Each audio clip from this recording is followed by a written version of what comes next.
দেখি আমার মুরগিটা কি অবস্থা। ওয়াও, কারেন্টের চুলায় মাংসটা রান্না করলে কিন্তু মজাটা কিন্তু বেশি হয়, মানে মাংসটা একেবারে সফট হয়ে যায়। বিসমিল্লাহ। অসাধারণ না? হ্যাঁ, গুড। মনে করছে মাছ, মাছের মধ্যে দেয়া না, ওই যে মনির ভাই যেটা ছিল না, এটা নিয়ে নিছি। আম্মু। হে গাইস, আসসালামু আলাইকুম। তো মাত্রই আমি বাইরে থেকে আসলাম, তো আবার কিছু বাজারও করে নিয়ে আসছি আমি। তো আজকে সকালবেলা কিন্তু অনেক বৃষ্টি হয়েছে, তো মেঘলা মেঘলা ভাব কিন্তু আছে। সকালবেলা অনেক বৃষ্টি হয়েছে, প্রায় আমাদের যে দোকানের সামনে একেবারে পানি উঠে গেছে। তো আমি কিছু বাজার করে নিয়ে আসলাম। এই যে মুরগি, আজকে রান্না করব হচ্ছে মুরগি আর হচ্ছে পোলাও। তো ভাবলাম আজকে ঠান্ডা ঠান্ডা দিনও আছে, আর মনির ভাইও হঠাৎ করে আসলো, তো আজকে মুরগি আর পোলাও রান্না করে ফেলে। এই যে মুরগি কিন্তু অনেক বড়, 2 কেজি ওজনের মুরগি এটা। তো আজকে আমি রান্না করব, আজকে আমরা দুপুরে খাবো হচ্ছে পোলাও আর হচ্ছে মুরগি। ওকে, তো আজকে আমরা খাবো হচ্ছে চিকেন কারি আর হচ্ছে পোলাও। তো পোলার চালগুলো এখানে রাখছি, মানে যে বাইরে রাখলে যে বাতারি কেটে ফেলে, তো এই কারণে এখানে পোলার চালগুলো রাখলাম। তো এখান থেকে 1 প্যাকেট পোলার চাল নিয়ে যাই, বাইরে রাখলে বাতারি আছে আমাদের বাসায় বাইরে সব কাইটে ফেলে, এই জন্য এখানে রাখা। ওকে, তাহলে আমি মশলাপাতি রেডি করি, মুরগিগুলো পিস পিস করি, তারপরে আমি চুলায় বসাবো। রোমাইস আবার ঘুমাইতেছে। ওকে, তাহলে আমি মুরগিটা বসাই দেই। তেলটা গরম হয়ে গেছে, মুরগিটা একেবারে রেডি করে নিলাম। এই যে কেটে কেটে ধুয়ে পুরো রেডি করে নিলাম। আদা রসুন এখন ব্লেন্ডার করে নিই, পেঁয়াজটা ভাজা ভাজা হোক। পেঁয়াজটা ভাজা ভাজা হয়ে গেছে, আদা রসুনটা দিয়ে দিই।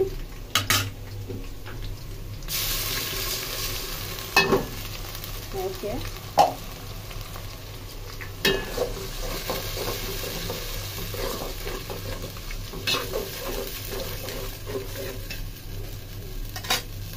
ওকে, সব মশলাপাতি দেখতেই পাচ্ছেন একসাথে আমি নিয়ে নিলাম। তো এখন আমি দিয়ে দিই,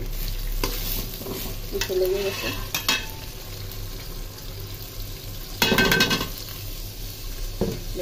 যেটা দিয়ে দিই,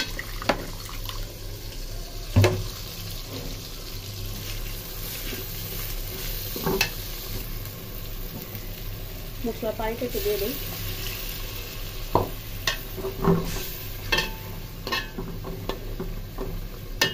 এখন মাংসগুলো সব চিপে চিপে আমি দিয়ে দিব। এই যে পানি থেকে মাংসগুলো একেবারে পানি যাতে না থাকে, একেবারে চিপে চিপে সব মাংসগুলো দিব আমি।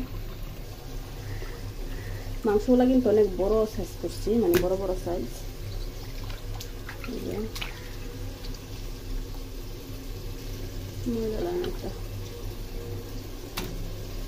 আমার কাছে কিন্তু পোলাওর মাংস কিন্তু অনেক ভালো লাগে। পোলাও রোস্ট, পোলাও কুরমা, তারপরে পোলাও যে মানে চিকেন কারি, মানে মুরগিটা ঝাল করে আর কি, সবভাবেই ভালো লাগে খেতে। এই কারণে ভাবছি রান্না করে ফেলি। মনের বাইরে আসছে, আর আজকে মেঘলা মেঘলাও কিন্তু ভাব, সেই কারণে ভাবছি হয়ে যাক পোলাও আর মাংস, মুরগির মাংস আর কিছুটা আছে। ওকে, রুমাইতে নিয়ে আবার কখন উঠে যায় আল্লাহ জানে। ঠান্ডা ঠান্ডা ভাবতো, এই জন্য রুমাইতে ঘুমাইতেছে, ভালো করে নাড়াতে পারতেছি না এক হাত দিয়ে। মুরগিটা কিছুক্ষণের জন্য আমি কারেন্টের চুলায় বসায় দেই, কারণ আমার এক চুলা তো নষ্ট, আগেই বললাম। তো আর এক চুলায় আমি এখন করব, মুরগিটা কারেন্টের চুলায় বসায় দিয়ে আমি হচ্ছে এই চুলায় পোলাওটা রান্না করে ফেলবো। পোলাওটা রান্না করার পরে মুরগিটা আবার এখানে ঠিক নিয়ে আসবো। তো আমি একটু কিছুক্ষণের জন্য মুরগিটা ইতে দিয়ে আসি কারেন্টের চুলায়, পরে এখানে এসে ঝোল দেওয়া দরকার হলে পরে ঝোল দেবো। তো এখানে কষানো হোক, পোলাওটাই চুলা বসায় দিই। তো পোলার চালটা ধুয়ে ফেলি, মাপা ফেল করার দরকার নাই, পুরোটাই রান্না করব, কেটে তারপরে ধুয়ে ফেলি।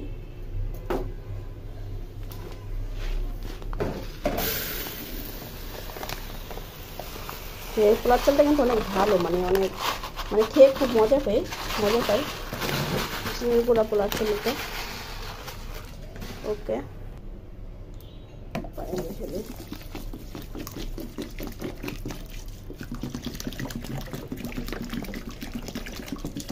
ওকে, এখন ধুই চালটাকে। আরে বাবা, চুলাতে কিন্তু সসপ্যান বসাই দিচ্ছি, তেলটা গরম হইতেছে। তো এর ফাঁকে আমি চালটা ধুয়ে নিচ্ছি। ওকে, তো পেঁয়াজটা দিয়ে দিই পোলাও। বাবা এই কি ফুটতেছে। গরম মশলা কিন্তু একবারে দিয়ে দিচ্ছি আমি, কাঁচামরিচ, পেঁয়াজ, গরম মশলা দিয়ে একসাথে আদা রসুনটা দিয়ে দিই। কাঁচা দিতে হবে, ব্লেন্ডারে অনেক মশলা লেগে আছে, পানিটা দিয়ে দিতে হবে। পোলাও চালটা দিয়ে দিই।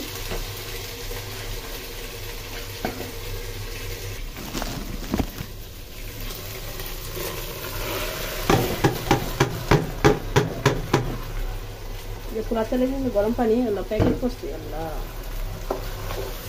চালটা পুরো ভাজা ভাজা করে ফেলবো। ভাজা ভাজা করার পরে তারপরে আমি গরম পানি দিব, একদম ভাজা ভাজা করে ফেলবো। এই যে একটু পানি আছে, পানিটা একেবারে শুকে পুরো ভাজা ভাজা করে ফেলবো।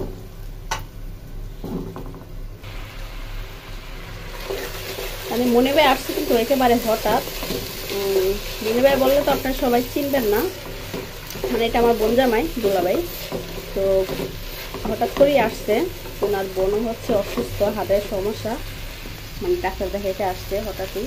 আবার আজকে চলে যাবে, গতকালকে আসছে, আজকে আবার চলে যাবে। ডাক্তার দেখাই এসেছে, ডাক্তার ওষুধ লিখে দিচ্ছে সেগুলো খাইতে। আবার 1 মাস পরে আবার আসতে বলছে। বিয়ানটা আবার আমাদের বাসায় আসে নয়, ওদের আবার আত্মীয়র বাসায় আছে, মেট্রোল বসে, তো ওইখানেই আছে। অসুস্থ তো বলে আসতে পারবে না, তো মন্দির ভাই একা আসতেছে। তো কয়েকদিন আগে আবার যে মাউল মা আসছিলো, আর আমার ওই যে বিরিয়ানি আসছিলো, আমাদের বাসায় কিন্তু ছিল। তো এখন আবার আসছে কয়েকদিন পরে মনির ভাইয়ের সাথে। তো আবার 1 মাস পর ডাক্তার আবার আসতে বলছে, এখন আজকে আবার চলে যাবে। দেখি আমার মুরগিটা কি অবস্থা। ওয়াও, কারেন্টের চুলায় মাংসটা রান্না করলে কিন্তু মজাটা কিন্তু বেশি হয়, মানে মাংসটা একেবারে সফট হয়ে যায়। ওদিনকে গরুর মাংস রান্না করেছিলাম, যেদিকে মামা আসছিল, গরুর মাংসটা কিন্তু অনেক মজা হয়েছে, একেবারে সফট ছিল। তো রুমাসের আব্বু বলছে কি যে আবার কারেন্টের চুলায় রান্না করতে। তো এই যে হচ্ছে, আশা করি আজকেরটা অনেক মজা হবে, দেখে পুরো বোঝা যাচ্ছে। মানে কারেন্টের চুলা বসালে হয় কি যে মানে নিচে লাগে না, হ্যাঁ, আর চুলা বসালে কিন্তু অল্পতে নিচে লেগে যায়, কিন্তু এখানে আবার নিচে লাগে না। এই এক সুবিধা, খুব ভালো লাগে। মানে যেই পাতিলেই বসান না কেন, এখানে কিন্তু মানে এই যে হট প্লেট, এটা হচ্ছে মানে এটাতে কিন্তু সব রকম কিছু বসাতে পারবেন, স্টিল, তারপরে হচ্ছে সিলভার, মানে লোহা, সব কিছুই বসাতে পারবেন। আমরা আগে ভাবতাম কি যে মনে হয় স্টিল বসানো যায় না, এটা সেটা, হ্যাঁ, কারেন্টের চুলা। তো এটাতে কিন্তু সব কিছুই বসানো যায়, অনেক সুবিধা। এটার দামও কিন্তু বেশি না, মাত্র 1500 টাকা। আমি পুরাটা দেখাবো না, এটা নামিয়ে তারপরে এটা হোক। পোলার চালটা দেখি ভাজা ভাজা করছি কিনা। গরম পানিটা দিয়ে দিব, পানিটা কিন্তু দিয়ে দিলাম পোলার চালের। পলক আসলে তারপরে আমি ঢেকে দিব।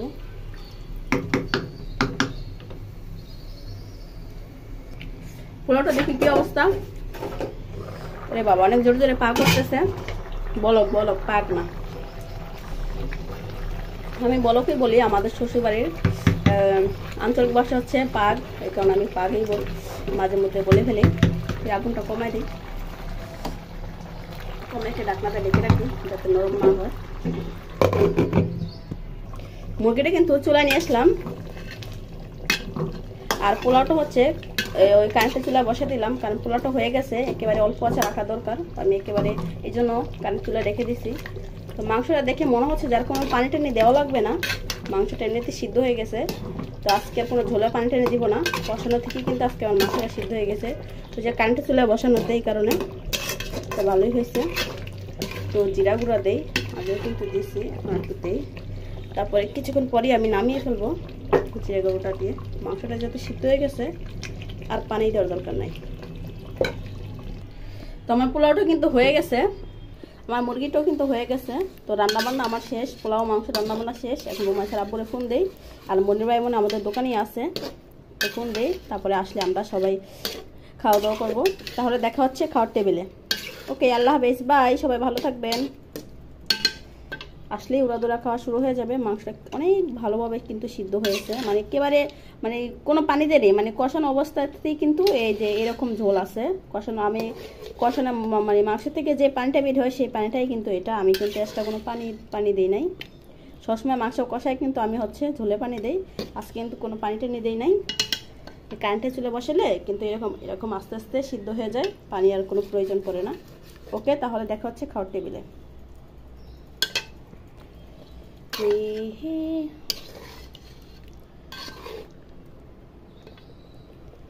সালাদ মালা তো আমার রেডি হয়ে গেছে, এখনই আসবে মনি ভাই আর হচ্ছে রুমাইসার আব্বু। রুমাইসা, কোথায় তুমি? তোমার আব্বু কোথায়? আসতেছে মা, আসতেছে। তুমি পোলাও খাবা? পোলাও মা, পোলাও আর হচ্ছে চিকেন কারি। মাংস খাবা? মাংস খাবা? হি হি হি। আহা মা, এটা ব্যথা পেয়ে গেলা, তুমি খাবা? পোলাও খাবা মা? আসো আসো, ওঠো ওঠো ওঠো ওঠো মা, ওঠো ওঠো বাবা। এখনই তোমার আব্বু আসবে আর একটা আঙ্কেল আসবে। আফ্রিদি ভাই আছে না, আফ্রিদি ভাইয়ের আব্বু আসবে এখন, বুঝছো? তোমার আঙ্কেল এখনই আসবে। ধরে না বাবু, এখানে ধরে না, আসো এখানে, আসো এখানে আসো। দুষ্টু করে না, এটা ধরবা না, এটা বলেছি, এটা ধরবা না, সরা রুমাইসা, সরা, এটা ধরবা না। চলে এসেছে রুমাইসা, এই যেটা কারা, তোমার মুজাদ ভাইয়া, তোমার আঙ্কেল।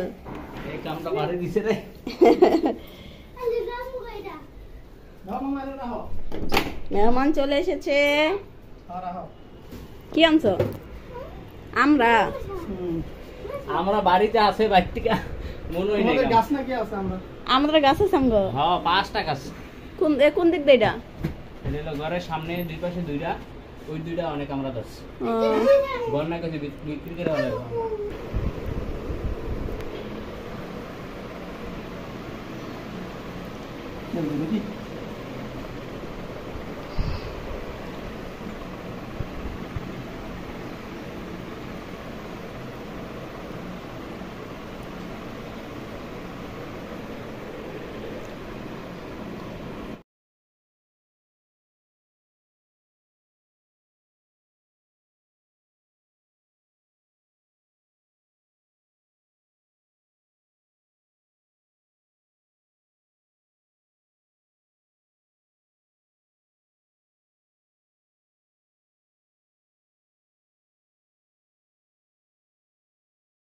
বিসমিল্লাহ।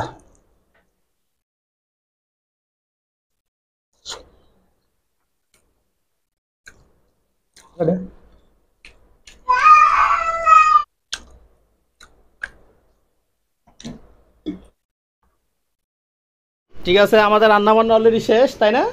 শেষ। এই যে আমরা খাইতে বসে গেছি। এই যে মুজাহিদ মামা আমার বাসায় আসছে। মামা খাও খাও খাও, খাই দেখো। মানে আচ্ছা, পেঁয়াজ না গেলে এক সাইডে রাখো, আর এখানে রেখে দাও না খেলে। রুমাইসের বসার দিকে। এই যে বাবা, রুমাইসের দিয়ে আবার পেঁয়াজ লিয়ে বুঝছে। এই যে রুমাইসার হলো সালাদ।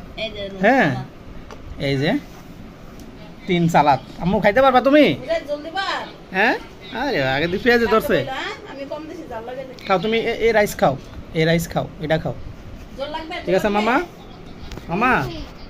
খামড় দাও। এই যে বিটির খাবার হলো এটা, বিটি বসে গেছে অলরেডি। খাও মামা, খাও। মামা খায় কেমন লাগে দেখো তো, একটু বলো তো। মামা ভাত মা খাইতেছে, আমরা আগে খাইয়ে নিছি, একটু আগে আমরা খাইছি। তুমি খাও। তুমি কি খাও? বাবা, তুমি শশা, মানে আগে সালাদ খাইছে রুমাইসা। মাংসটা একটা কামড় দাও। খালি ভাত তো সব একবার মাখাই লাইছো। বিসমিল্লাহ। সুন্দরভাবে করবো, বলো। কেমন মামা? আবার খাও তো। অসাধারণ না? হ্যাঁ, গুড। ঠিক আছে। আর ভাত তুমি কি সবসময় একসাথে মাখাই লাও? সব একসাথে মাখাও? ঠিক আছে, খাও। তুমি কি করো? তুমি কি খাও? সালাদ খাও? রোমাইসা রাইস না খাই, সালাদ খাইতেছে। শসাটা পছন্দ করে না, তাই না? মা পোলাওটা খাও। তুমি কি খাও? পোলাও আর হচ্ছে এটা তো মনে করছি মাছ, মাছের মধ্যে দেওয়া যায় না, ওই যে মনিবার যেটা ছিল না, এটা নিয়ে নিছি। ঠিক আছে, আজকের ভিডিওটা যদি ভালো লাগে, এই যে মনে বাড়ি উঠাইতেছি না, আজকের ভিডিও যদি ভালো লাগে অবশ্যই আমাদের চ্যানেলটি সাবস্ক্রাইব করে রাখবেন। আর এই ভিডিওগুলো আমাদের কিন্তু মা রোমাইসা অ্যাগ্রোতে সারা হয়। সো মা রোমাইসা অ্যাগ্রো ভিডিওগুলো এখন কোয়ালিটি ভালো হয় না, তারপরে দিতেছি, হ্যাঁ, কোনো রকম আর কি। যদি ভালো লাগে অবশ্যই আমাদের চ্যানেলটি সাবস্ক্রাইব করে রাখবেন। তাহলে দেখা হচ্ছে আগামী কোনো সুন্দর একটা ভিডিওতে। সবাই ভালো থাকবেন, আল্লাহ হাফেজ। মামা টাটা দাও। ওকে, আমার টাটা দাও। আম্মু, মনির ভাই আর আমি কিন্তু একটু আগে খেয়ে নিয়েছি, হ্যাঁ। ওকে, আর মামন কিন্তু এখনো আসে না, হ্যাঁ, একটু পরে আসবে। মামনের বাকি আছে খাবার। ঠিক আছে, আল্লাহ হাফেজ।